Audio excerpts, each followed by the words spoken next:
Today is Tuesday, May 14th, 2024. It's 5:10 p.m. We're convened today as the Provo City School District Board of Education. We're meeting today at 305 East, 2320 North in Provo, Utah. And we're going to begin our study session today with a roll call.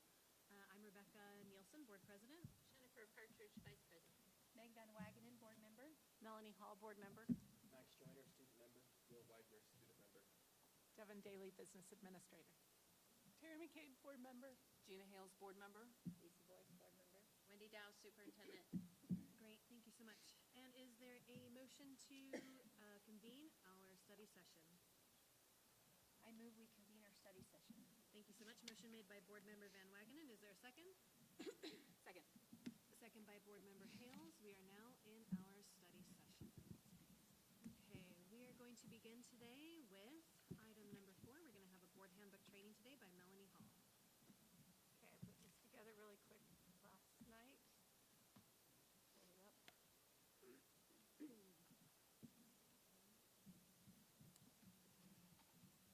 Okay, you can go to the next slide.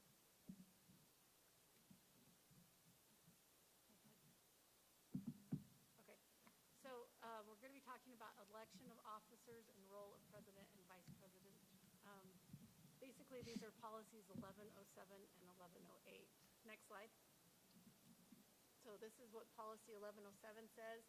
The Board of Education shall elect a president and a vice president whose terms of office are for 2 years or until their successors are elected. The election shall be held during the first board meeting in January following a regular board election held in the district. And then a removal from office, which I've never seen happen, so I didn't realize this was in there. An officer appointed or elected by the board may be removed by office for cause by a vote with 2/3 of the board. From office, meaning from their, just from being in the board Board leadership. Board Leadership. officer, like board leadership, yeah. Okay. Interesting, I've never seen it happen.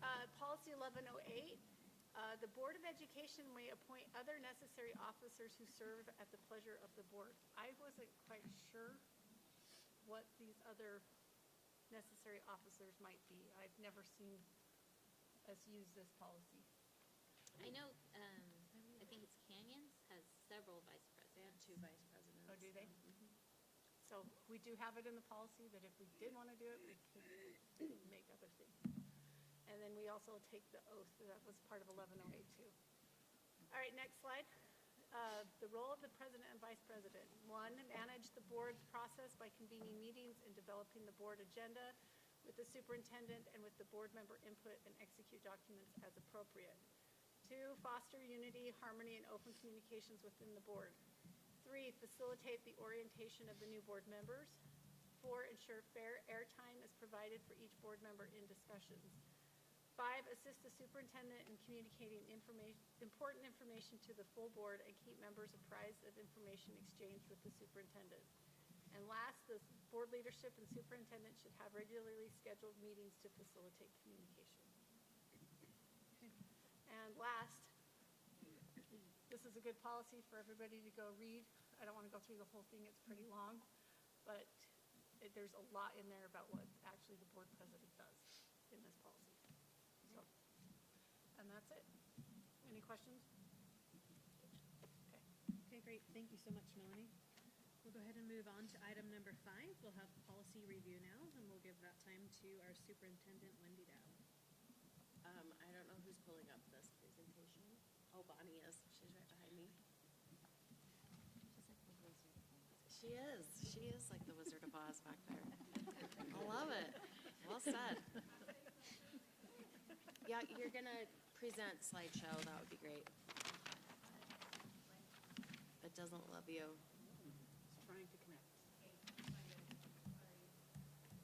You're good. It's because it's offline right now. Just do it Go like up this. to your thing and hit refresh. Yeah. Now go over to slideshow. Yep, right there. Perfect. Lovely. All right, next slide. Our internet, our network is really slow right now. That really isn't Bonnie's fault. That's going slow. So we have 2 policies we want to talk about today. One is the second reading. This is policy 7270. I know this is everybody's favorite policy, micromobility vehicles and pedestrian conveyances. The primary feedback that we received at the last reading was to ensure that principals could make determinations about where these devices could be used, that they could make it more restrictive, particularly at the elementary level where we feel like that there are some serious safety concerns. So we did make 2 adjustments under the authorized use piece. Item number 3 allows principals to make further restrictions and determinations. And under the implementation piece, item number 1, principals will create specific requirements for the use of these devices on their campuses. Next slide. No one loves the use of these terms, so if there is a desire to simplify the phrases, I am super open to whatever we want to call it. But the recommendation is that we adopt the revised policy 7270 for micromobility vehicles and pedestrian conveyances in the business meeting. Do you have any questions about this particular policy? I think Okay. it's fine thank you. keeping those. You Okay. could say micromobility devices. Did we say that at some point? Or I think we vehicles did look say it at different? some point, and then I went back to there was some organization I looked at, and they said it shouldn't be devices. Okay. I don't know why. No, I think I don't know serves what's its happening. purpose. Okay. Next slide. Nope. We're home. It's probably mean. It's like, see the excitement. It's this one. There you go. See? Okay. It just doesn't like me. I have a very magnetic personality. So we have a draft cell phone policy. This is really beyond a first reading. This is, I mean, not beyond a first reading. This is like pre-first reading, right? This is just to start this conversation. We started it in the all-day board meeting, but we wanted to start putting some language around this. Our policy committee met and looked at it. I'm recommending that it either go into the 3,000 section of policy or the 4,000 section of policy. 3,000 kind of governs students.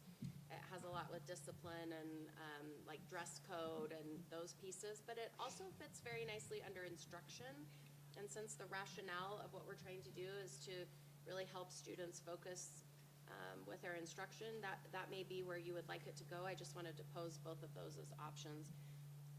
And then I think we really need to focus on what is the problem we are trying to solve with cell phones, because it won't be this end-all be-all that's gonna fix everything that's wrong in schools. So if we can keep the conversation focused to what are we trying to solve, then I think that will help. So here are some of the rationales that we created as a policy committee, is that we really wanna provide a focused learning environment for our students, and cell phones create a distraction. They're just hard to leave alone. I know that, everybody knows that. And really second, to support teachers. Like, they want that protected instructional time. There are teachers that are struggling with that. In speaking with Superintendent Rasmussen up in Ogden School District, he talked about that was where he felt like there was the biggest win, was that teachers felt supported by not just the administration, but also by the school board and also by the superintendent. We also have the request from Governor Cox. We are now starting to see several districts adopting pretty stringent cell phone policies. And then we've also been sharing articles about the research regarding adolescents and cell phones. So all of that's kind of coming together to shape our discussion here. Next slide.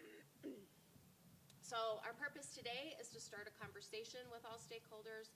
We want to make sure that we have the opportunity to research and to receive feedback, and really be aware of unintended consequences. Like, sometimes I sit in my office and I think that something's gonna sound like a really great solution, and then you roll it out and you're like, oh, I had no idea it was going to do that. And so I think having that dialogue will be very helpful so that we can be aware of that. And it doesn't mean that we can't mitigate for that. It just means we probably have to make sure that we have some policies or procedures surrounding that. So, next slide. We talked about having a graduated system where it was more restrictive at the elementary level. Basically, the student is supposed to not have their phone on them, they can have it like in their backpack, but not turned on, not used at all during the school day. And if they needed to use the phone, they would be going to the main office to talk with a parent. Middle school, before and after school, I think most of our middle schools are pretty restrictive, even very similar to the elementary school. And then at the high school level, during class time not allowed, but during passing time, before and after school, and at lunchtime, they would be allowed to use it.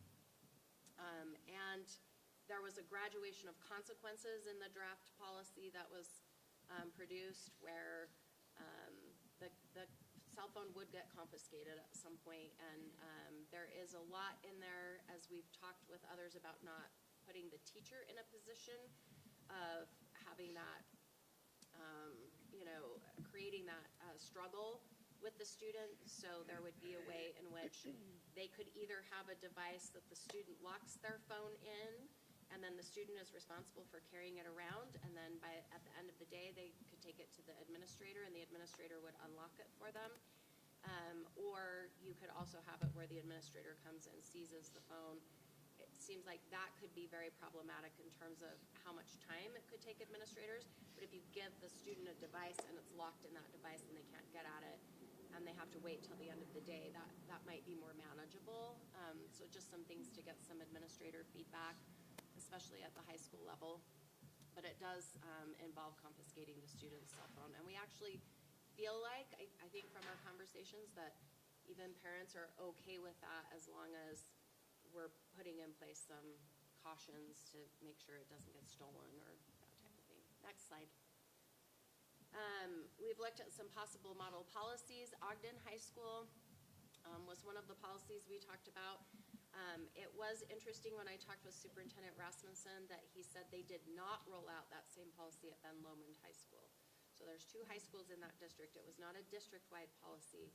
This was something their administration really supported. Ogden High is an IB school. It does have a slightly different demographic than Ben Lomond does, and we would have to make some phone calls and find out some more reasons. I didn't have enough time to actually talk with him about why that was, so I don't want to misrepresent anything, but it is important to note that was not a district-wide policy. It was just for Ogden High School.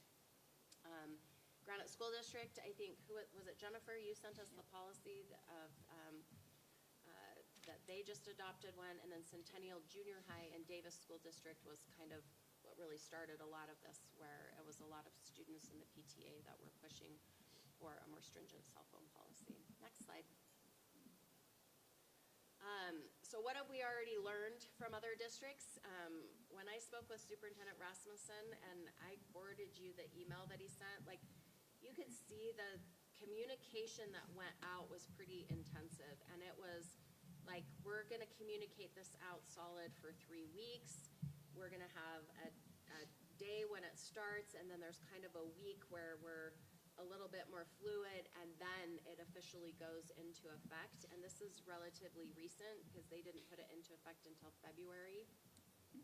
They really communicated the why as to why they were doing this, and did a good job, I think, of really front-loading that. He said if there's one thing to know, it's getting that input from different groups. He said including students, because you may assume that students are not in favor of this, but in fact, once they started seeing, and some of the research was shared with students, some of their viewpoints actually changed in that particular perspective in terms of don't use it during instructional time.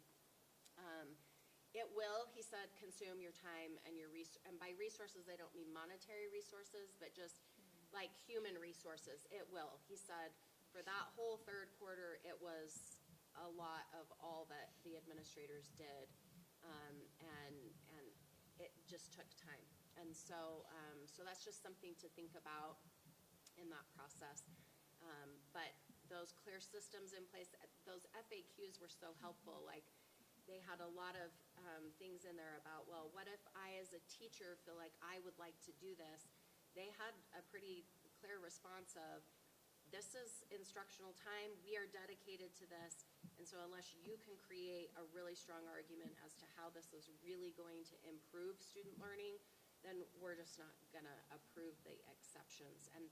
But you also have to have administrators that are gonna stick to that, and then be willing to hold teachers accountable for that as well. So, next slide. Concerns. A lot of it is going to be communicating with the faculty the importance of adhering to a uniform policy and getting them to understand the rationale of that. Even as I've gone out to different listening tours at schools. The faculties are not all on the same page as to how they feel about this, and so I don't want to pit faculty members against one another, so how do we bring them all along? That's going to be something that we really need to look at. Will teachers feel like their individuality is being restricted, or because I teach this particular subject, or I work with this group of kids and they need this for this particular reason, you know, how are we going to mitigate for all of that? And then I think one of the questions that we have as well as a district leadership team is how do we measure our success? When I spoke with Superintendent Rasmussen, they've only been doing it since February, so there's not a lot of data. He said, I don't think you're going to turn around and like all of our test scores are going to magically go up. He said, we haven't pulled our data from like cyberbullying and things like that. And he goes, and even then we'd have to disaggregate it further to identify that it wasn't happening on campus versus happening on campus. And he said, but the one thing that he did feel was that it felt like that we were making a statement about instruction is really important, and that cell phones are creating a distraction, and teachers did feel supported in that. Those were his comments there. So, next slide.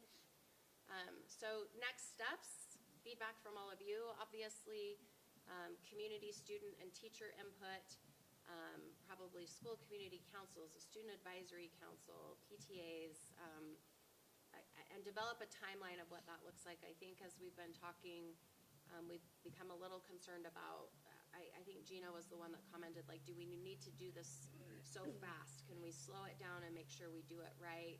Determine what changes need to be made, formulate a good communication plan, and just do it right instead of do it fast, right?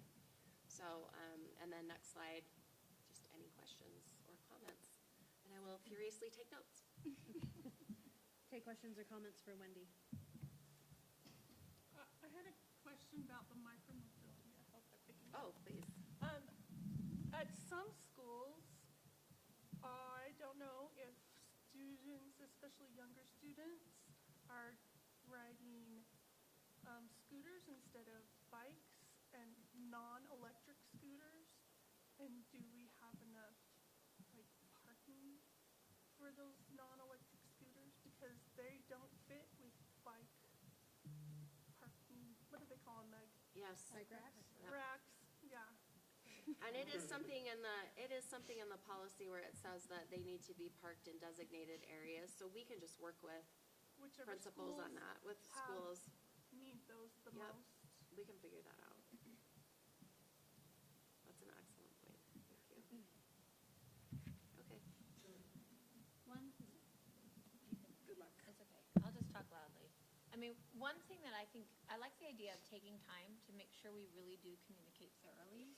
And one piece of that, just watching my own personal kind of learning on this, would be maybe to get, and I'd be happy to help do this, like curate from different people, like input around a few sources that we could share out, like share with students and families, share with our teachers, and they could share sources also of their perspectives, yes, so that then we have a productive conversation and we have some shared information that we're kind of using to inform our conversation. Does that make sense? Yep.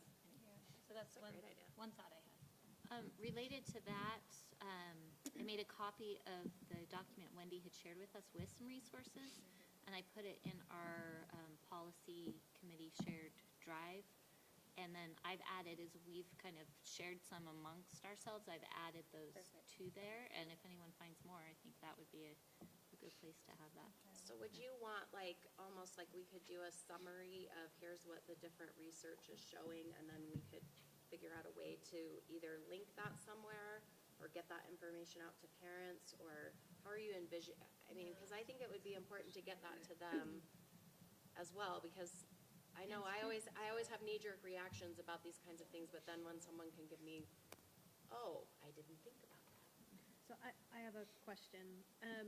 When we go to the parents and the students and the public for input on this, which I absolutely think we should do before we really move forward much further though, are we going to put out there the draft policy we've already got as like a starting point? Or are we just gonna put out the research and ask for opinions? And the reason I ask is because it was stated in the policy committee meeting that the current kind of draft we have right now is basically kind of what we're already doing, right? We don't have it like necessarily outlined in policy, but it's basically already what we're doing. And it was stated that it was argued a little bit back and forth about whether to be more restrictive with the policy or not. And if it's my personal opinion, I think I would personally rather go with something more restrictive. And if that's the case, if we're going to put a policy out there for people to kind of have as a starting point, I'd personally rather have something that leans a little bit more on the restrictive side than what we have now. So like that's like several different like. Yeah, I did If you take that looked at this, feedback. it's I did not take at that, all. yeah. Okay. So I did take that feedback and make Okay. it more restrictive in Okay, that so process. so then is the basics of what we've got now is nothing in elementary, nothing in Middle school before and after school. only before and after, and then high school.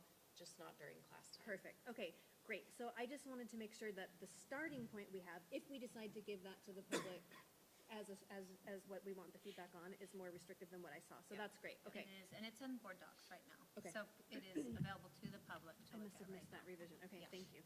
So earlier today, Meg and I were at the council PTA meeting, and it was full room. It was like principals, outgoing and incoming PTA presidents, and we were given some time to talk to them about this. I will say we were trying to balance, like, what do we share with them versus just getting their raw feedback without trying to, influence. And their first question was, well, what are you guys thinking of doing? So I think putting out, but instead of maybe the full policy, just for ease. Maybe even a summary. Like little, It's a image. short policy. An It's 2.5 Instagram pages. image Actually, type thing, It's right? very Yeah, easy to so. read. Yeah. I don't short, think we it's need to 2.5 summarize pages. it. No, it's short with bullets. I mean, it's so easy Right. to read. Summarizing it wouldn't make sense to me. Okay. Just give it to them. I I mean, I think think we that's a could good give them the place to whole start. thing, but I think there's gonna be some people who, like, if they can look at a little Their eyes will image. roll back in Okay. their Okay, head when right? they If we want them to engage, we gotta make it user-friendly, right? But the purpose, like I like that you included the purpose at the top of this. That's really Yeah. helpful in the context of them looking at this. Yeah. Do you wanna summarize it all, what we talked about? Yeah, I mean, I think there was some great input. I think one thing with our middle schools, because they are restrictive right now, and both of them The principal. could not speak more highly of having their restrictive Yeah, I policy would agree in with place. And at least they've seen, they spoke to the decrease in cyberbullying and those type of incidences in their schools.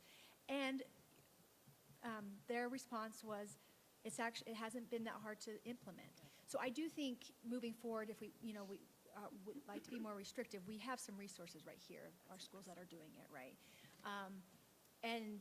Okay, now I'm blinking. But one of the biggest concerns brought up, which I think we need to find a way to address in our policy, is watches. I did think And it was the elementary, Yeah, it's the gab watch. and I guess it's because in elementary, they can't have their phone, right? So right now, that's where the biggest concern is that they said there's even parents who have set up little systems with their students to, send me this emoji if this happens in your classroom, or, this person talked to you. Instead of resolving the conflict with your teacher. Anyway, so how we can address, and I don't know, I told them if they had brilliant ideas, let us know, but, using it as a watch is one thing, using it as a smartphone is another. Right, and then the concern being, right, that then teachers and the principals are really removed from that process of trying to help if there is a situation that they need to address. They just have no idea that these things are happening. There was, And that's, sorry, and that's just part of also the education of Yeah. our family members and all the why we're doing it and kind of what will that look like. And so, including the watches as part of that, yeah. right. Okay, sorry, go ahead. And there was, A Provo High PTA Yes. person. Mhm. Angela's her name, and she's actually been studying cell phone policies across the country. And one thing, It's official research. yes, Yeah. like as for her PhD, right? Is that what she said? But the stakeholders, she did talk about, they had like these student councils that would really help, like would meet regularly, and I guess we could use our student advisory council to help with ideas and helping with implementation. Yeah, she talked about even once the district level policy is done, that at a school, they can still have the students get together and here's the information, here's the policy, what is that gonna look like at our school? How are we gonna do this at our school? And that buy-in from the students is very effective. That's the lessons learned from districts and other states who've already gone further down this road. Students, I would love to hear from you. Yes, I actually had a conversation with a few students about this earlier today.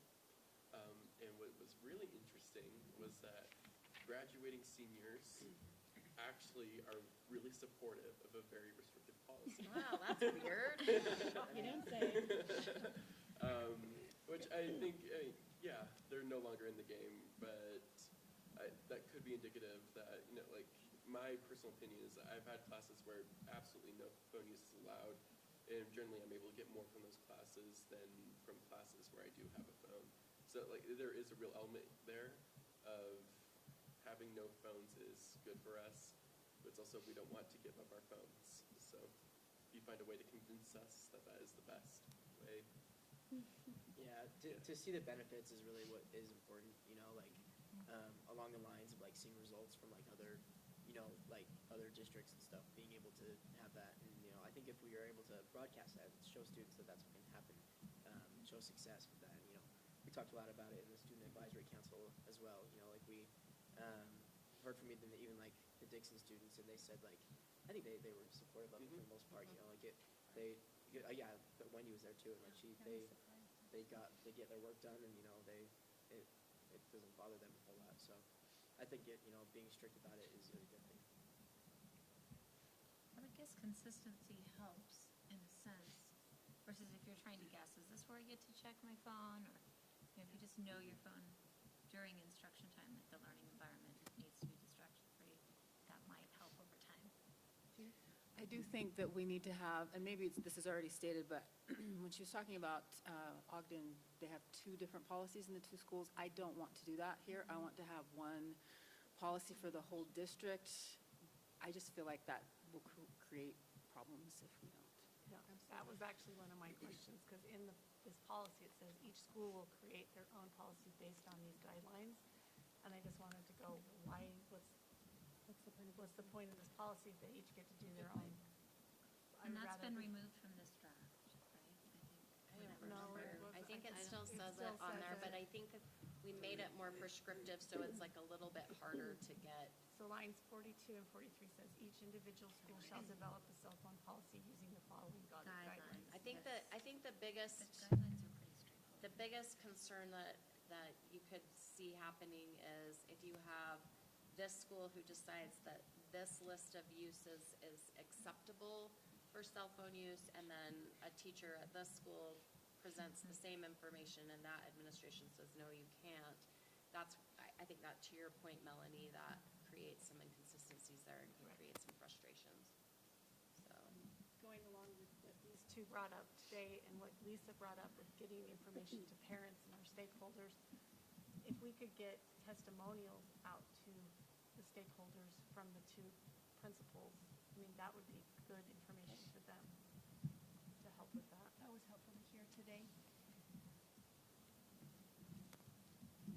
I guess as we're having this discussion, as I've thought about it, because I do personally, I've really come around, right, that I think I would like to see something restrictive. I also do want to be mindful of the added time and commitment to be consistent and to really commit to this. I think Ogden spoke to this, right? That quarter, I mean, this was all hands on deck. This is what we're doing right now. And I think we do have a lot of things that feels like a lot of hands on deck doing things. So I think back to the point you brought up, Wendy, that Gina had said, do we slow down so we can do it right? And I know there's other things that feel like priorities. I think I keep coming back, though. I do wonder if this should be a priority. I just wonder if we'll see the impacts in our classrooms as I continue to think about it. what would your timeline look like? That was one of my questions. That was my next question to ask. Should we ask that in an employee survey? When would you like us to implement this? Because you're the ones who are going to be implementing it. I mean, if Ogden High implemented it for third quarter, is that the right time period? Or is it second? Do we want to do it at the beginning of the school year? What's their time? I would be curious what our administrators say, maybe at like the next administrator PLC to ask. Because I was wondering that too, because I do see value in going slow enough we get stakeholder input, but I'm also wondering, like, I think we already know what direction we want to go. It's more about stakeholder buy-in and doing it right, right? And how do we balance doing it methodically enough that we can get all of that support, but also timing it right? Can we do it effectively and advertise well and just, hey, we're starting the new year with this new policy and we're going? Or is there more value to, we start how we always have been and then we phase into it? And I don't mean phase like slowly, but, you know, we say, you know, 6 weeks in, then we're going for it. Like, I wonder what feels better for our administrators and our communications team, where a lot of this will be on, we'll need their support in providing a lot of these materials to communicate with. I mean, in a perfect world, I'd say let's start the new year fresh with this, and we're prioritizing our instructional time. Learning is important, and this is one way we're focusing on that this year. I don't want to, maybe Daryl and Jared could chime in, but I don't want to, I would feel like that teachers would rather have this, if you're going to do it, roll it out at the beginning of the year. Don't try to make it lenient and then retract it and make it stricter as the year goes. Is that okay? And maybe have like a at the end of first quarter, then regroup and see what's going well, what isn't. That would then preclude all of the feedback that we want to get. Students aren't going to be in school. People are not going to be giving us feedback. And so we need this policy to be approved next month. I don't see us getting thoughtful feedback from our constituents and our community.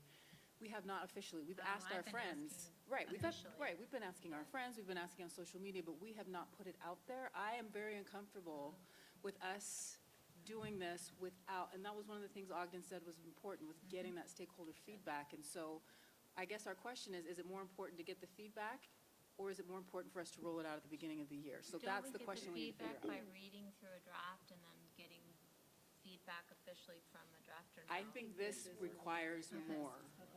Since our Send an all-day email. meeting, the only thing I've pushed out is to every school. But it's still not and every official. Does that make sense? It's not an official from the district. Yeah. It's Oh, okay. us I doing see. it Yeah. ourselves. Okay. And, I mean, I kind of already know the answer to this, but gathering feedback over the summer's It's not going to happen. not going to really happen, right? What are you talking about when you say gather feedback? We're talking about make it official Right, through I like a hear those words. survey or something on our website or, right? Meeting with SCCs, you don't have School SCC community meetings, councils, that makes it yeah. harder. Having the student groups be able to come in and voice their Yeah. concerns.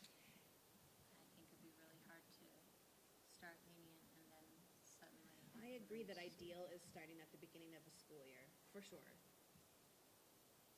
But if we want So what's, yeah, so Well, what's more which one's important? more important? My question is, though, starting lenient, let's just say we don't do anything right now, and we start the new year, we're not starting lenient, we're just starting where we are, Yeah. right? We're not like saying, okay, we're making this really lenient policy, we're going to now change.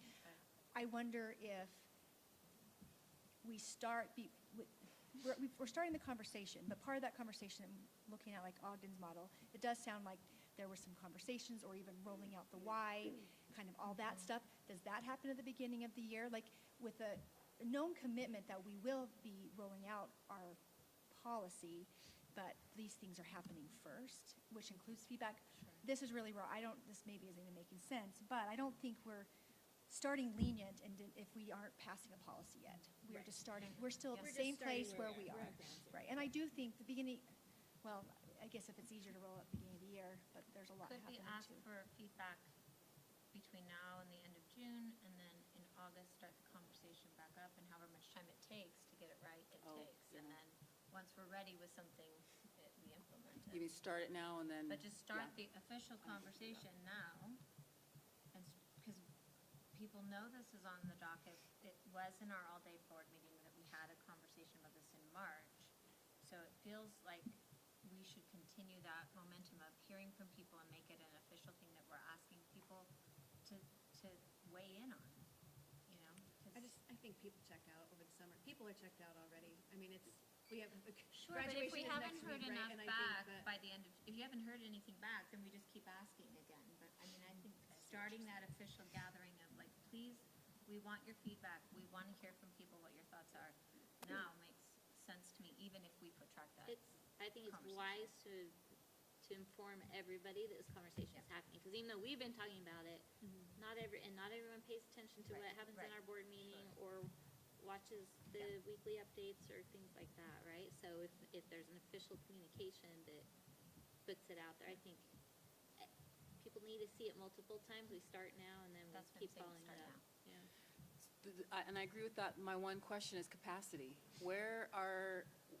I'll tell you, there have been days in the last couple of weeks that I've been over capacity, right? I can't do anything else. Where are our administrators? Where are the people? Where's our communication team? Where's Wendy? Where's our capacity? And I want us to be really realistic about this. I feel like we pick up all of this stuff and it's great, but I feel like sometimes we're burning people out, including me. So where are we with capacity? I do think we need to recognize that we're trying to give the last part of June and almost all of July off to our administrators to just really have a reset and not be accountable to things. So the amount of time that we have, if you're thinking about teachers are coming back August 5th, and I'm thinking about we're sitting at May 14th, by the time you get administrator feedback and whatnot, we've got about a 2-week window to run with this, and so that does make it really tight. And so I really think it makes sense to start after the summer. Okay. I mean, that's what makes sense in my mind. Just logistically speaking and capacity-wise. So then, do you plan to roll out like mid-semester? Yeah, Or maybe that's what I was you spend all of next year making the most perfect phone policy we can. Then it'll roll it never out be the year perfect after. enough, Or Will. like, I think we roll with it and we do it as it unfolds. I don't know. I don't know that we have to set a timeline on it. I is mean, it I think we ideal do it though as to we. start, it's ideal to start at the beginning of the year, right? Like, It is ideal. New Year, I was thinking like, even like at the beginning of like January, you know, like that could even, like after Christmas break or After something. Christmas break Like, is also an Starting. When they all have But I their mean, what about after fall break if we're ready, right? Like, Yeah, I mean, if- I yeah. would say as we gather feedback, we That's can true. gauge how quickly we Yeah. can go. I mean, if we're getting really controversial feedback and we're getting really split feedback, that's different than if Right. everybody Is on board feels with it. pretty, Yeah. pretty positive about it. So. I Well, think maybe we could even like, if we did it mid-year, we have like a cell phone celebration and we all are like culturally, we're excited. This is gonna be our school culture and this is like a ribbon cutting. I heard we have ribbon cutting scissors, so we could use it. So that we can have a ribbon cutting for the policy. I mean, I don't know, our that's new learning cheesy. environment. Yeah, like Yeah. it's about culture too, Right. right? It's not ideal to do it mid-year, but it's not impossible, right? I mean, Ogden obviously did it, and it's fine, and I think if that's the way it rolls, that's the way it rolls. We can only do what we can only Well, do. there's nothing to look forward to in January, so you might as well not have your cell phone either. Well, that's why we'll make it a. Have their we'll new make it cell an phones event. forgot for Christmas. That's true. I say let's shoot for fall break. Fall break. Okay. I think we can do that. I think 9 weeks is enough to get people on board and get our plan in place and prepare people. But I agree, we see as we go. And I think the beginning of this next school year anyways is gonna be a big push on our new strategic plan as well, Yeah, I right? think And so, so we too. wanna give That's that a good some point. time Yeah. to settle into the culture, and then maybe we push cell phones. Well, I would love to even communicate the cell phone policy within the strategic Is plan. part of our. So I How think you how does roll it that fit in? out and then say, okay, Okay. this is how this fits into our school Yeah. culture, our learning environments. And I do think it's important to make sure, we're not saying taking cell phones is like, oh, this is what's going to improve our teachers and how they instruct. This is going to help our learners, right? We're hoping this will actually help our learners in their learning environment, right? So, and because that other piece of instruction is its own part of our PLC process, right? And all these other things that we are working on. So they kind of can run together within our strategic plan.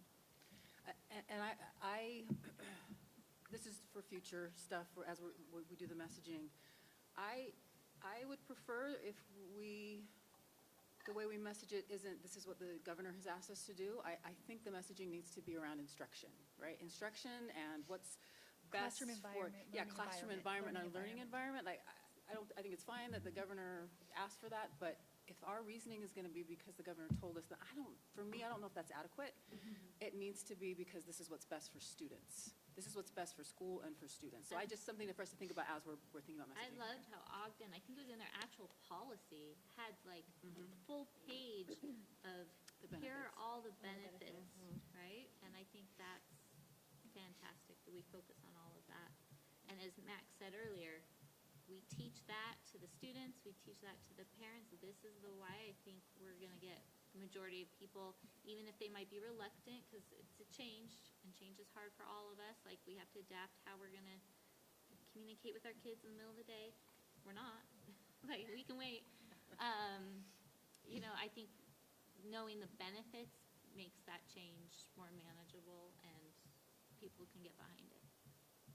I don't want to add something to Shauna and Caleb's plate, but when you were talking about like how we could get information out to stakeholders, could we do a website of here's pros and cons of places you could go, here's our testimonials, here's positive reasons for doing it. So there's just one place that they can go to on our website. Shauna and Caleb like it when I give them more to do, so But Shauna and Caleb love it when I give them more to do. I'm also wondering if there's a place where I guess we already have it where we have a draft policy and then people can give input on it, so we can just push that out. Just say, join the conversation, right? And then we have that draft policy, but we also have like links to things people could read to a about website that whatever, shows and then give us your feedback on this. And Or share include your- our why. Yeah, we could include it in the news. Oh, that's a great idea. Which would start the conversation. Summer news. Yeah, and that could help get the word out early without having to put a big, huge effort into it. And we could put a QR code on it, so it just links it straight to the policy. Join the Yeah. conversation about cell phones and. Okay. I have a quick question. As we're talking about all this information to compile, it does seem like once this is adding to what you need to do, or the leadership team, are these things that as a board we can compile and say, these are the things we would like to have put out? Sure. Because that way, I guess I would like to see that there's ways that this is something we as a board clearly are committed to, that we take a little bit of the reins, not because we don't trust you guys, but just so, No. you know what, you've got lots to. If anyone has anything they want to contribute, who can we send it to? You just send it to me. Okay, Start we'll with send that. it to Wendy. Does that work? Or did you want official assignments given? No, I'm thinking about like closed loop She's like, communication. Why don't we send I'm it like, to I think we Meg should and say, Meg gives we one will compile and give it to you. Okay, That's what I perfect. think. Okay. So send it to Meg. Don't we already have it? Didn't you already start a document like that? Well, Yeah. it's a very informal document right now. I think what you're saying is let's put it in a format that's really easy for them Yeah. to just take it, and this is And exactly what we Shauna want can on kind there, of right? include, and obviously would make changes that make sense. Like, if we like some of the points made by Ogden, like bring those in, because that's not in that document. Yeah. So, yeah, just, What I'm trying to, refine it. so that That would be great. your team isn't having to do all that and then communicate it out, but we're doing some of, that way we as a board are like, these are the things that we want to include in the why. This is kind of the reasoning, and these are these pieces of why it's important to us. I'm happy to help you with that, And Meg. so, yeah. And I think that's important because you really do have jurisdiction over policy, and so you really providing that rationale and that information is really helpful. Right, and I think it puts it, we also can then better bear that responsibility too. We of have moving ownership forward. for it. Yeah, ownership, and say, yeah, this is something we, amongst everything else going on. So, That's great. okay. All right. Great, thank you so much, everybody. We'll move on to item number 6 now, which is our budget first reading. We'll give that time to Devin Daly. We have allotted 30 minutes for this discussion. I will try to limit it so that we have time for everything else before the reception. Technically, we're supposed to go until 6:20, so that's 25 minutes, but it's fine. Take whatever time you need. Hey, Kate.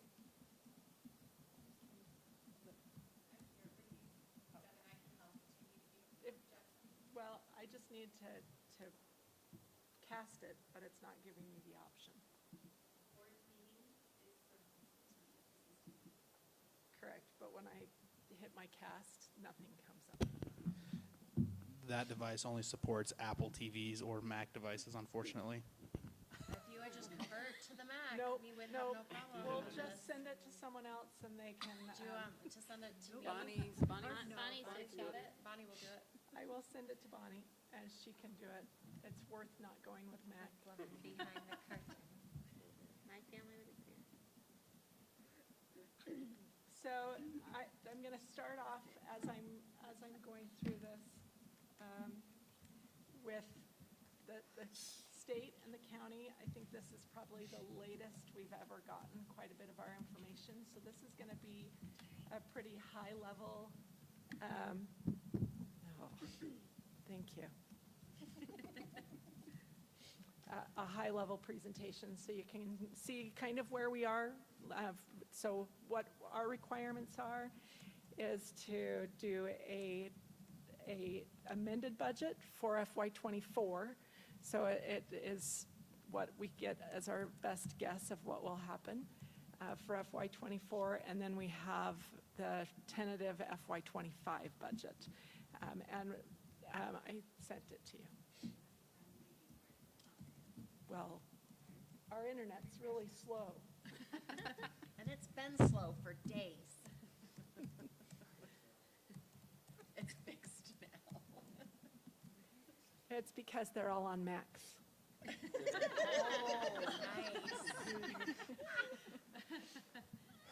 nice. That was for Chad. Chad and I have a constant battle about Macs and PCs, so it's fine.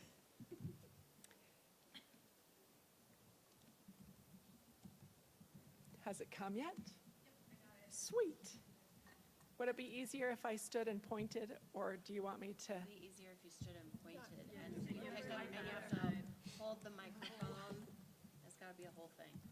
Can we run it as a presentation, or just blow it up? Because even I am not that talented with my eyes. All right. So this is our, I don't think that's turned on. it isn't, Your microphone. oh, it says it's green. And hold it close. You gotta hold it close. Eat it. It's on, just They might have turned off like the it's sound. an ice cream cone. The battery is dead. It's all right. If you'll just expand the screen so it's bigger, that's fine. You can do yours. Hey, Kate, the battery's dead. Thank you. It went away. All right, well, let me just go through a couple of things with you. Last year, the valuation, I believe the county made a little bit of a mistake on our property tax valuation. So our valuation for last year was based on $9.4 billion for the state. When they did property tax actual calculations, it was based on a little over 10 billion. So a lot of our property taxes came in a little bit heavier than normal, which is great. So that's one of the things that helped create a little bit of a cushion for us.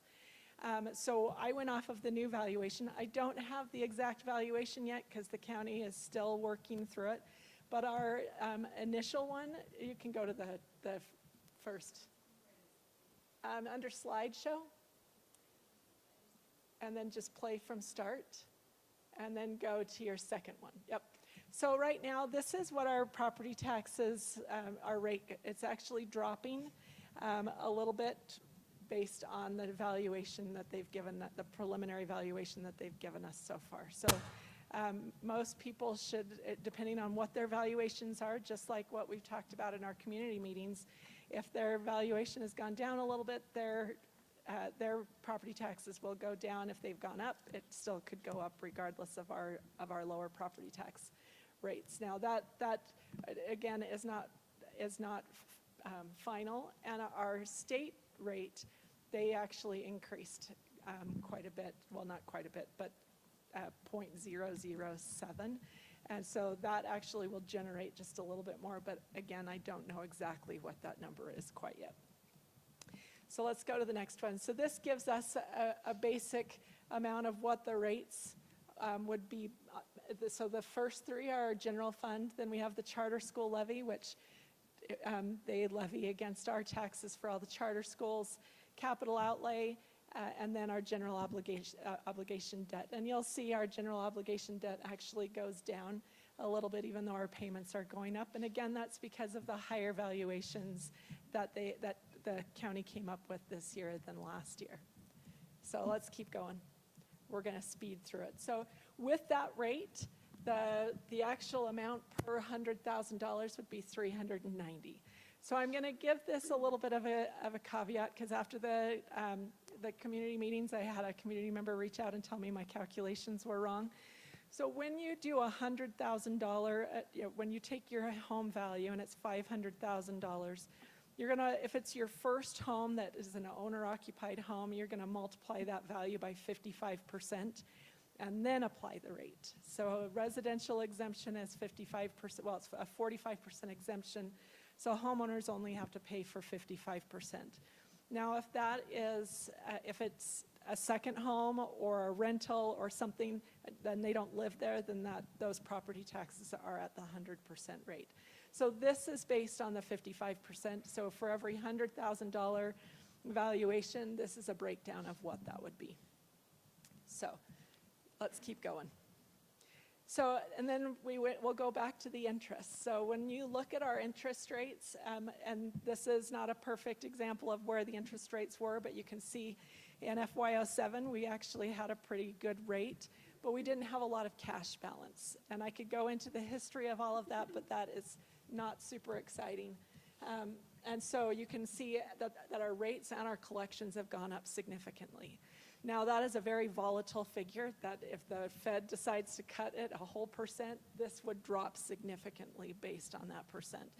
And when we talked to the people at the money management, the PTIF, they said that their rates are tied a lot closer than they used to be to those Fed rates. So it would be an immediate response to those rates. So let's keep going. So our WPU this year, you can see kind of through the last, since 1987.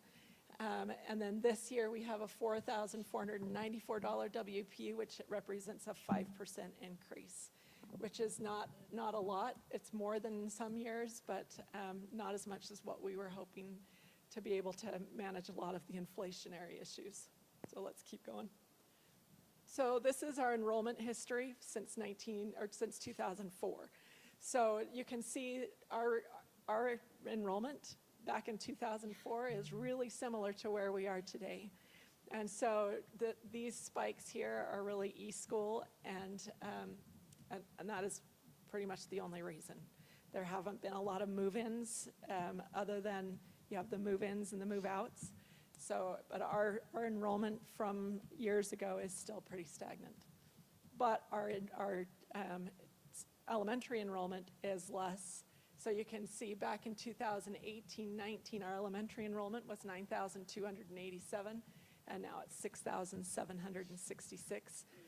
And then you can see that a lot of our secondaries, they've gone up about 500 kids. And this is really during e-school.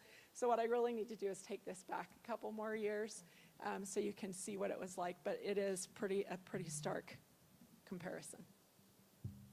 So let's keep going. So this is our FY25 budget. Everybody gasp. Anyway, so the total budget expenditures is $251 million, not including any transfers. But for right now, this is our proposed budget of $251 million. In comparison, this last year is $308 million, and a lot of that is just because our bond projects are starting to be completed, which deserves a celebration all by itself. So this does include all of our construction? Yep, this does include all of our construction that will be ongoing. Now, what it doesn't include is any money that's not spent this year that will get rolled into next year after we close out the year.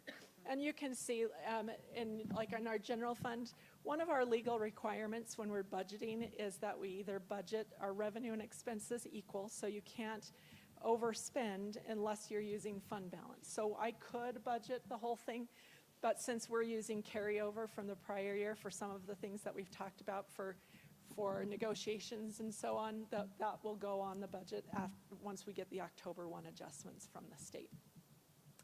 So we'll go through each fund, so have no fear. We'll look at it fund by fund. And I took out, yeah. Quick question, when that gets added in October, is that something we have to look at again and approve, or no? Nope. Okay. You'll approve the amended budget next June, just like you do now. Just like, okay, Yep. understand. So let's keep going. So this is the general fund, and you'll see this is this year. This is kind of what I want to point out to you. Our revenue is about 173, which is about 23 million more than the prior year. But we have several things. We have property taxes, you have interest, we have the federal revenue and an additional $4 million in the ESSER revenue. We have $10 million from the state, which does not represent the WPU, but it represents other things. Like, for example, there was a $5 million increase for the educator salary adjustment for the additional 4,200 that came through. And there was additional money put in the at-risk program. So sometimes that can be a little bit deceiving because it looks like we got all kinds of extra state money, but most of that is restricted for certain things. And then our expenses at 158,062 with a transfer. Now this transfer was 7.7 million in the approved budget. What is in here now is an additional $1 million transfer to the self-insurance fund to cover the additional cost for insurance next year. And then $200,000, which is for the fee waivers in our student activities fund. Now that amount may change over not next year, but the year after when the new school fees rules come into play, when we are not doing a general fee and our curricular fees with several exceptions that they've listed so it won't go away completely. You can see I'm just going to point out a few things that might be interesting and might actually be some of the questions that you're asking.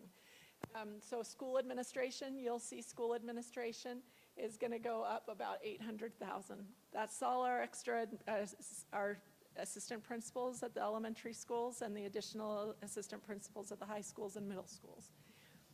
But you'll also see when you come over here to the instructional staff that where we pulled a lot of those people from was from our general district administration and our instructional staff. You'll see that both of those dropped significantly from the prior year and even from this one. It'll go up because, again, there's additional money for the 32 hours that the state gave us.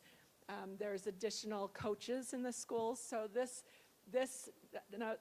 instructional staff right here, where it went up, that's the instructional coaches. This one right here under the general administration went from 1.7 to 1.9 to 1.4, and then the central services went from 7.5 to 7.2. So where that was a lot of the district admin, those went out to the schools, and that really is reflective when we look at the schools year to year, which is what I'm hoping to have to you before the May 28th meeting. And you'll see there's some significant differences in our operation and maintenance of facilities. Occasionally, as we're trying to work with our capital projects fund, we'll move some of those employees over to the general fund to pay for them because we have additional needs or additional projects that we need to do in the capital projects fund. So we do that to free up a little bit of those funds. So you'll see at the bottom, here's our 6.5 million. I am projecting to restrict into next year to assign. So not restrict, but to assign for future needs and for specific needs that the board and the administration have decided. And so that's what that money is there for. Now that could change. One of my requirements that is the biggest pain is if I go over budget in a fund. So we always have a little bit of a cushion, because if I go over budget, it goes to the state auditor, and then the state auditor sends nasty emails about why did you go over your budget. So we always create a cushion, and our general fund has a little bit of a bigger cushion than our other funds do. So any questions on the general fund? Okay. So the general fund, you don't have to go back, but on the general fund, it does include the negotiated agreements, but it does not include the one-time things that we've talked about. This is the foundation. The foundation, last year, we took all of the school donations out of the foundation and put them in the district. The district, as a government organization, does have the ability to take tax-exempt donations. And where the foundation really wanted to focus its efforts on certain after school and summer school, it became a little onerous to have the schools ask permission from the foundation to spend the money that was donated specifically to the schools. So we always budget, it used to be $1 million. We haven't spent $1 million in a long time, but the expenses have gone up a little bit, but we don't anticipate that it's going to go any higher than that. So let's keep going. This is our student activity fund, and you'll see this year and next year are fairly similar, only a $30,000 difference, and a lot of it is, our revenue to our expenses. So most of the time our expenses are a little higher because there's balances that they're using from some of those accounts that they've had. Wait, can I ask a question? Yep, The student activity fund, that's the money that the schools bring in. right, okay, and it's not allocated to things like fees or anything like that? This is the fees. So Okay. these are the fees that are They're collected. school-specific fees? Yep. Okay. So if we were to drill into each of these, there would be a line item for each individual Okay. school. Great. We just add them up and report it as the fund in its entirety. All right, let's keep going. The pass-through taxes fund, this is the most useless fund in any government. What we have to do is report, we never receive this money. This is money that the state, or that the county actually holds back for charter schools in addition to our, this is the amount from our property tax, and then this is for our RDAs. So we never actually receive the money, but because of government accounting rules, you have to report it as a revenue and an expense. Yeah. And so that will always be equal, and there will never be a fund balance. This is our municipal building authority. This is where we're building Shoreline and Wasatch. And we anticipate this next year, everything being done. And then this fund will only be used to pay the debt until the bond is gone, and then the district will buy Shoreline and Wasatch from the municipal building authority for like $1, because we have to transfer the budget, or transfer the asset back over to the district. And this is our debt service. So this debt service next year is, our payments are about $14.4 million. Because of that, the property tax is coming in a little bit heavier. We've got a little bit more, but this will also help us as we go out to bond to keep those debt service payments equal, so we're not having to increase property taxes as much as possible. So let's keep going. And this just shows the next 30 years of our debt service. So you can see colors will start falling off, but right now our last bond is scheduled to be paid off in 2042, which feels like so far away, but it is a while. But I mean, it's pretty typical for this never to get this low, and hopefully we can keep it, fairly low, so we're not constantly building buildings. But this is the most responsible and best way to finance building our buildings. And then this is our capital projects fund. This will represent the remainder of Tempview, at least what the approved project is. If we decide to go in and start the cafeteria, if we go ahead with the bond and say we're going to pay for the cafeteria out of our fund balance, that is currently not in here. We will actually seek specific board approval to add that to the budget. Yes. Why do we have two different funds, one for like the shoreline and one for you should come and have a discussion with Steve and I on the auditor. We don't agree with it, but because the Municipal Building Authority is technically its own legal entity, they require it to be reported separately. Most districts combine it. I just have a picky auditor, and I apologize if he's watching. I doubt it, but they are pretty picky with the way that we report it, because it was separate for a long time, or it was together for a long time until last year when we had to pull it out. Great question, It's a though. different kind of bond, though, right? So that's It is. It's a lease revenue bond as opposed to the debt service bond, and so, but we still were doing the debt service payments out of the capital projects fund instead of the municipal building authority, because they were both all together, but they just wanted them separate. They even wanted me to go and get a separate checking account for it, and I said, no. I draw the line at that one. Terry, did you have a question? Yeah, so you said that the last bond payment is 2042, but when's the next bond payment done? 2020, well, there's a two-part question to that. Part one is our first lease revenue bonds fall off in 2026. So $460,000 a year has been going into the QSCB bond that we did back in 2006. It was a 20-year, really low interest that we pulled, and I have lost track of whether it was Timpanogos or Provo Peaks, but I'm almost positive it was Timpanogos. And so that one, what we've been doing is putting in a sinking fund, and then next year we make, 2 years from now, we'll make one payment to pay the whole thing off. So that has been a $460,000 transfer from the capital projects fund for the last 20 years. That will go away after 2026. The next bond that falls off is in 2027, and that was a refunding that we did back in 2021, I believe, was the last, or 2000, I can't remember. It was in the last 4 years that we did the refunding for it. And so it was a 5-year bond that, because it helped save us, I think it was around $6 million in interest over the rest of the course. And so this really just has our approved project list, which I will share in our big budget presentation. Steve does an awesome job getting all of that taken care of. But I just wanted to do kind of a high level, but all of those projects are enumerated on that. And there are a couple more that we'll need to talk about it at some point in time. So let's go to the next one. This is our child nutrition fund. Don't be alarmed when you see a big decrease in their fund balance. That's actually planned. So you'll see here is our fund balance a few years ago at 1.9 million. That is actually more than what we're allowed to have. And it just kept growing a little bit over the last 2 or 3 years. We're actually on its planned spend down. So they've bought some things like the box truck.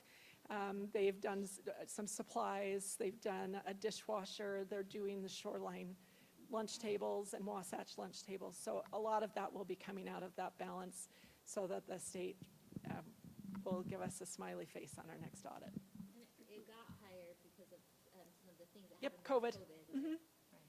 So what happened with COVID is they gave us a reimbursement for every meal that was paid at the federal rate, and we didn't charge anything.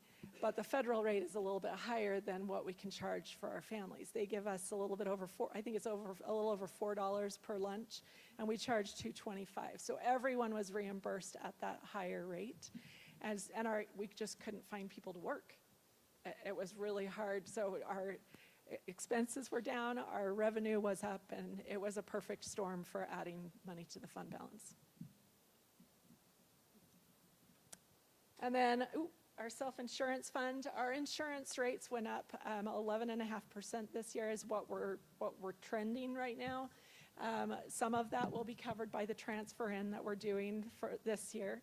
And then the rest of it will be an increase to the premiums for employees for this next year. We've minimized it though, so that it's not quite as big of an impact. So far, it's been a really good thing. We're working on finding a new broker right now to make sure that we're actually working with the best insurance companies that we can and make sure that we have really good coverage for our employees. And making sure that there's that relationship with the broker that we can really feel like we're making progress. And that's it. Are there any questions? Any questions for Devin? And I want to give a special shout out to Steve. Steve is the best person on the planet who really has a lot of patience with me and my craziness. And so he did a really good job helping me get this pulled together, as did Woody, our new purchasing and finance coordinator. So a big shout out to them. Thank you so much, Devin. You ended 1 minute early, so great job. Job. Very good. Okay, we're gonna move to item number 7 now, a Chromebook update. And are we hearing from? That's Devin. Devin. All right, So Devin. sorry. Hey, can you bring up the document that's attached in board docs? Okay, so, and Chad, if you want to pop up and correct me, you're welcome to. Especially the pop-up part. Come on. So Chad and Jacob and I worked, okay, let me back up a little bit. The Chromebooks, the last few years have been kind of a little bit of a train wreck, for lack of a better word. You know, when Chromebooks have not been returned, the last few years we've used ESSER funds to be able to return them without having to charge families for them. ESSER funding is gone, and we don't really have the budget to be able to manage the loss by negligence or damage. And so we've created kind of a schedule for the ability to do fines for these Chromebooks. And we have done a cycle year. So if they're in the first year of their Chromebook, it'll be a full replacement, and we'll do cycle 2, 3, and 4. So that if it's a 4-year-old Chromebook, they're not having to pay the full amount. Now, parent, can you say, I choose a year 4 cycle? No, because it will be based. Like, if you assess the risk of each child. It would be super nice if that were the case, but no, we can't do that. Okay, darn. Sorry, Davey. And so really, it itemizes out what those months are of how old the Chromebook is and when it was given to the student, and then any lost charging cords. I think probably this year we're at $5,000 or $6,000 of lost charging cords, and I mean that's probably more than that, because that's 200 lost charging cords, and there's a lot. And I don't know, maybe you as parents have also had your children lose a charging cord. The other reason that this became really necessary is because when we do the next item is the Google platform changeover. Once that changeover has happened, there will be no filter on those Chromebooks. We will lose the ability to have any kind of control over them. The liability of that could land on the district because it's district property. So the day that those are due, those that have not been received, we will assess fines for those families, because then we have sold it to them. And is that being communicated, like, now I'm gonna show that I maybe haven't read all my emails, but has that already been communicated to parents right now, that the day my child's Chromebook is due, I have purchased it if they don't bring it? And it has, and the schools were supposed to. We will send out another email. We really wanted to make sure that all of you knew what was happening, so you could answer some of the questions that came to you before we sent out another communication saying, this is what is going to happen if your students don't turn in their Chromebooks. That's Okay, tomorrow. It hasn't been that specific, I don't feel like. It hasn't said you buy it if it's not in on this day, but I will make sure that it is so spelled out. Okay.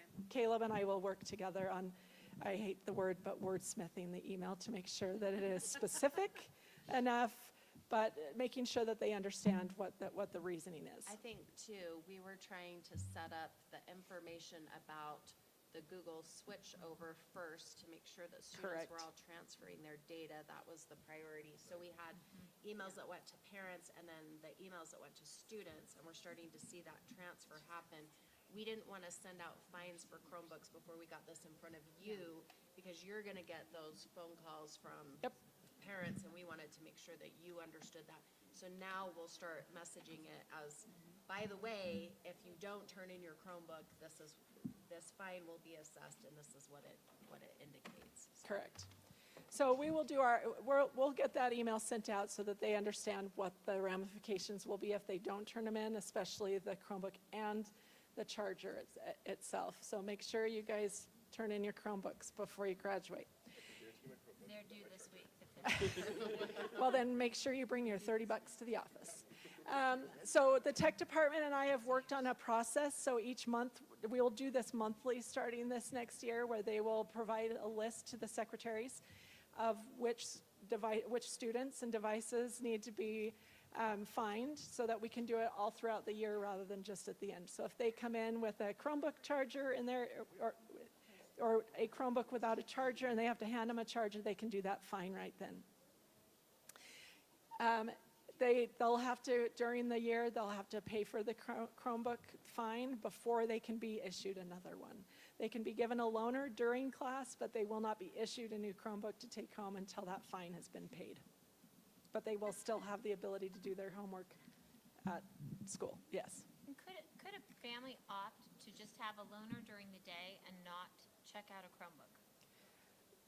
That would require a lot more of a inventory. Yeah, You I know, can see that. so when you're buying for a rotation every 4 years and then have to add on to that for those kids that don't want to bring it back, it makes it a little bit of a challenge. I just had a parent last week ask me about, they would rather not have that Chromebook come home. They don't want that extra device to be managing at home, et cetera. And so they were saying, is there a way to not have a Chromebook other than what they use during school? And I was like, I actually don't know that. I've heard of it happen at least once or twice with specific cases that administrators worked out with the Okay, family. so for- maybe just for very see your specific principal. reasons, so. Sure, so. And speak to your we can principal. work with Chad and see if there's another option there. Each school has a pile of loaners, but a lot of times those are all checked out because there's a lot of kids who lose Chromebooks at the same time. So, well, let me just also speak to that. Our middle school principals in particular have actually suggested that that might be a better option than sending them home, but the cost of the carts, because you would have to charge them every single night, that cost is exorbitant to go back through and replace that, so that's gonna take us a little while to get to that point. But with the damage that is happening with with the level of middle school Chromebooks, that has been talked about as an option. Am I not? Yeah. It was just. The it's middle just school the cost of Chromebook that. level of damage is pretty It's pretty intense. And intense. so it's not necessarily a bad idea to think about it that way, but there are some other ramifications we have to deal with. But each Chromebook cart is, I wanna say, like $2,000. But then you have to have additional Chromebooks in that scenario, because Yes. now you have to have the max number for whatever it might be in the Yes, class. that's So there's a correct. lot of Chromebooks sitting throughout the day. You need That's correct. quite a bit more Chromebooks to do that. Correct. So that's why we didn't build that in. So any questions about this?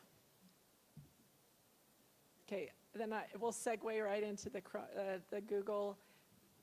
Chad, do you want to address the Google changeover? I can, but I prefer you. So traditionally, we've had 2 workspaces in Google. We had one for students and one for faculty. We thought this was a really good idea, and most districts did this.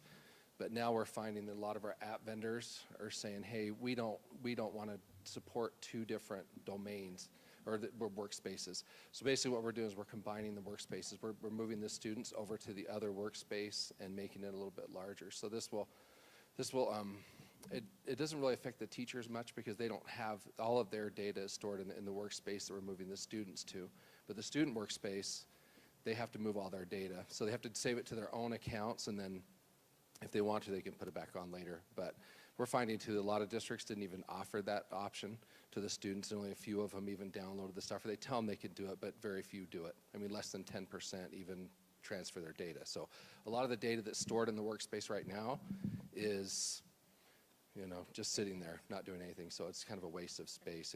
Google used to give us unlimited space, but they've since restricted us space-wise. But that's kind of why we're doing it. A lot of the app vendors won't do it now. Adobe, several of the others are saying, no, we're not going to support this. Into Math, HMH, all of those big companies are saying, we're not going to support the 2 workspaces. You got to just have one. So Nebo has done it. We're in the process of it, and Alpine is going to do it next year. So we're all kind of in the same boat with that. So this communication was sent out to all of the students for how to migrate their data over, and then also. Right. Incredibly easy to do it. It is very And easy. I want to say, my Yeah. daughter said that they took time in class to make sure kids. Yeah, they did. That's awesome. They did. Yeah. So everybody's been kind of attacking this, but it's been going well from what we understand. So the hard part about this is once we pull the trigger. So what happens in May? So the 23rd of May, we're going to actually shut the one workspace down and move it to the other. Once that happens, all the Chromebooks get basically taken out, and we can't get them back into the new workspace until we literally physically touch every single Chromebook and reconfigure them back to the other workspace.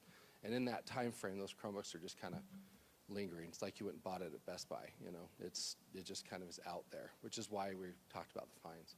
But, any questions with that? Does that create some jobs for some high schoolers this summer to help you with that? Yeah, there's quite a few. It's going to No, be seriously, this summer is going to be really, really busy. And not just touching every Chromebook, but we have to get the apps recreated and put them back into the workspace. There's a lot of work that goes into this. Yeah. If, worst case, like, if a student doesn't turn it in on the 22nd, Uh-huh. but comes in June 1st and says, here's my Chromebook, where do we just say, sorry, you bought this? No, we Yeah. actually put in a time frame. So by July 1st, if they bring it in, we won't send people to collections until the middle of July. Okay. So they have a little bit of time. What other questions did you have about it?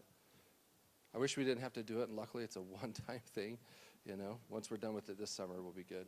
Well, we say that, but who knows? Google's doing all kinds of stuff. This slowness issue we've experienced lately, Google made some changes last week, and affected all kinds of things. So we've had some slowness, but we think we resolved it. So So the students, their email address stays the same? It does as stay they the same. have STU? no, it stays in there.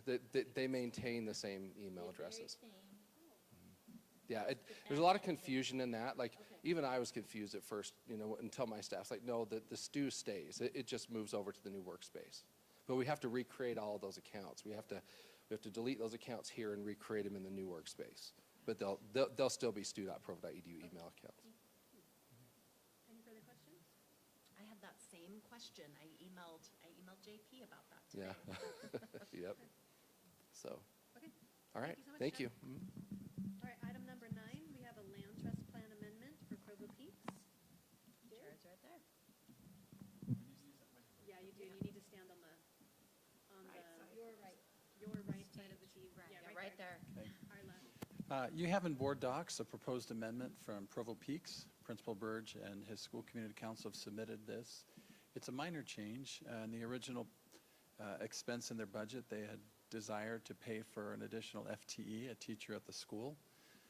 This amendment requests that we change that salary to pay for some instructional assistants. And as part of that, you see there was an original goal, and there's a proposed change to the goal. But in essence, they want to pay different personnel with the resources they have from trust lands. And that's a proposed amendment, and we recommend that you approve that amendment. Any questions about that? Does the original goal then go away of that? Yeah, it's been being modified a little bit. goal? It's been modified a little bit to now reflect more specific growth of their multilingual learners. Any other questions for Jared? Okay, thank you so much, Jared. Oh, sorry, there is a question. That for the year that just ended or the coming year? That's for this current year. I think they Okay. began to operate in a different, they changed, but they forgot to submit an amendment for that change. And so their council met on April 19th to approve that. Okay, So- so originally I thought we were going next year and then I just read the year. No, it's for the current year. Okay, thank you. All right, item number 10, our consent calendar. Are there any questions on the consent calendar? I do. Well, first, Doug, is he here? He clarified that with me. If you're asking about The choicing out. 700? No, it's a typo and it will be corrected in board docs. Okay. The number is 7. The correct Oh, number of okay. choice outs from Canyon Crest is 7, 700. not 700. I saw that, I'm like, Yeah. what? the Yeah, they've heck? corrected that and they're sorry. Good job. Yeah. Okay, that was a little weird. And then I did have, one question for you. Let me, I'm asleep. Okay, so the, 95,000 for TVs, how many TVs is that and how many schools does that go to? Well, they're generally 2,500 apiece. So, between, I'm not sure which school it was, but I can look it up. And tell you. Any other questions I while I'm no, looking I it up? just didn't know if it was like to multiple schools or to one school. This was likely to one school, and there's 20. That's it. just take a quick second to look at our upcoming board calendar items. It is graduation time. We are there. So next Monday at 6 o'clock at UVU, Jennifer, you're speaking. The following day on Tuesday is Independence High School. No. Lisa- Thursday is Independence. No. Adult Tuesday is Education's adult. Tuesday. Tuesday is Yeah, adult adult education. Oh, I apologize. It's at Oh, Independence the High School. location. Okay, I'm I like, wait, apologize. what? I'm so sorry. No, I read it incorrectly. It's the adult ed graduation at Independence High School at 7. Lisa, you're speaking there. Following day on Wednesday is Provo High graduation at UVU at 6. I'll be speaking there. The next day is Independence High School graduation at Independence High School at 7. Terry, you'll be speaking there. Classwork ends on Friday the 24th. And then our next board meeting will be May the 28th. And then we've got another one in June 11th and then June 25th. Those are our upcoming things. USBA delegate assembly. Yes. Oh. Pre-delegate is June 7th in the evening. Delegate assembly is 8 to noon on the 8th. I'm our delegate, but I have my surgery on the 4th, so I'm not sure. So Gina, So are you Rebecca, okay I- to do it? Okay, just in case I can't make it. And I just want to make a quick note. I think all of us have done a graduation at UVU, right? Everyone's aware we can park in the little loading dock bay area. Anybody have questions about any of that? And robes, how are we doing So that? they're coming this week, so do you want to come and bring them, or do you want me to just bring them to the graduation? You can put them on when you get there. Why don't we come get them from you so you're not lugging Okay. around? Okay. a So bunch of please ropes. make sure to get to Wendy's I'll have Bonnie office text you when they're all Okay. in. and make sure we So- get a time to go pick them up Yeah. from Wendy before next Monday, the 20th. Okay. Is there a motion to adjourn our study session? I move we adjourn our study session. Okay, thank you. We're adjourned, and we'll reconvene at 7 o'clock for our business meeting. Please go enjoy the recess